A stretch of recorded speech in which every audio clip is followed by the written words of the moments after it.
My name is Ahmed Hassan, and I am a mental health therapist at Summit Guidance, and I've been in the mental health field for almost 10 years. So my name is Lil Noor. I'm a school-based therapist. I have my LPCCs and I've been working with children and families for the past. This is my 7th year going in. For one, I will say, the concept of CBS was new to all of us, those of us who came from other countries.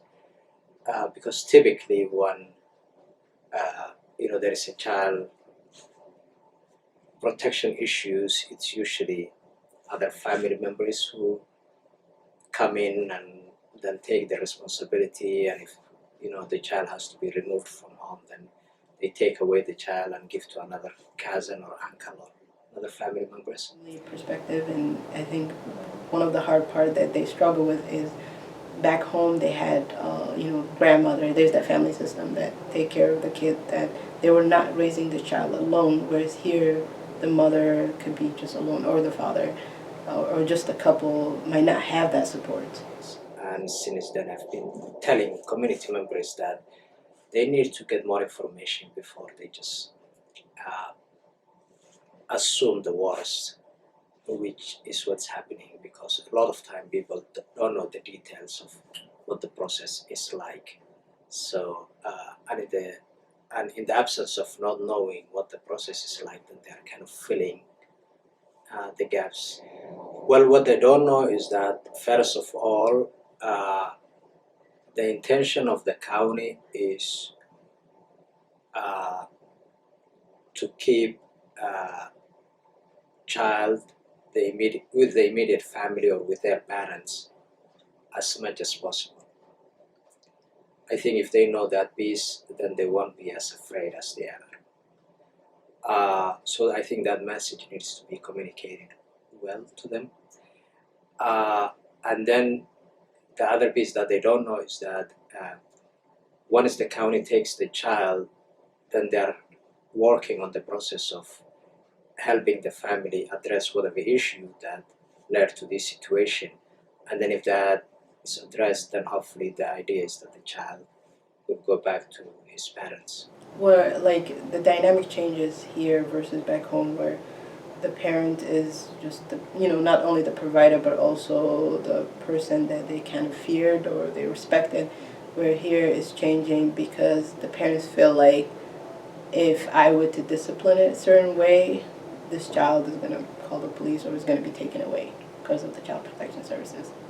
So because of that, there's that power struggle that they get in. Yeah.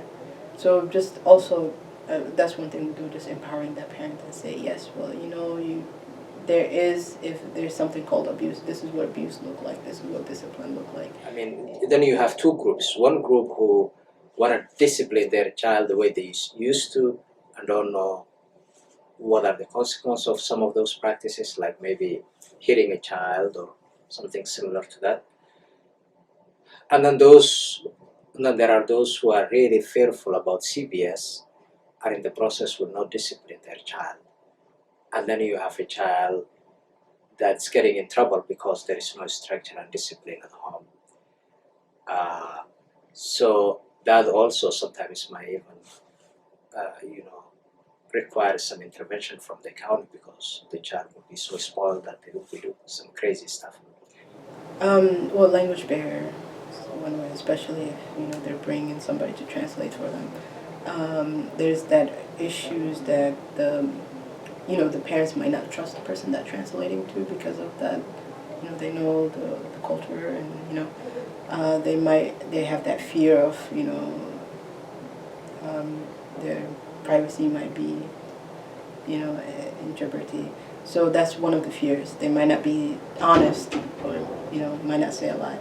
For them to have more training, especially with child protection services, if they would train them about privacy, and that's very important. Most of the cases that I've seen have been really positive, but I've seen cases where I have come across early on in my experience cases where probably there hasn't been a lot of input from the family members and relatives. I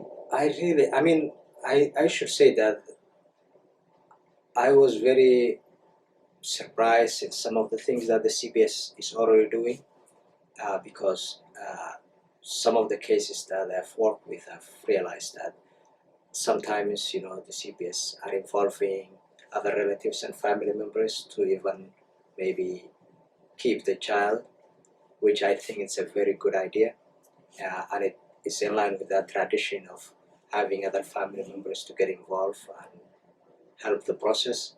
So I think if they can use more of that, I think that would be a win-win situation for both CPS but also for the family. Just understanding the culture that they're coming from. Some of them came from refugee camps, so they have their own, the parents have their own mental health issues that they're dealing with. So it's not, understanding that, they're not really bad parents, but it's, just because they have mental health issues, they might be lacking that support. They're going through a lot of griefs. Yeah. So just understanding their background and their culture. Yeah, and a lot of parents go a lot of grief, and the grief is not just losing their belonging, losing their family system. The grandparents that were helpful, they're not there anymore. It's really they're going through a lot.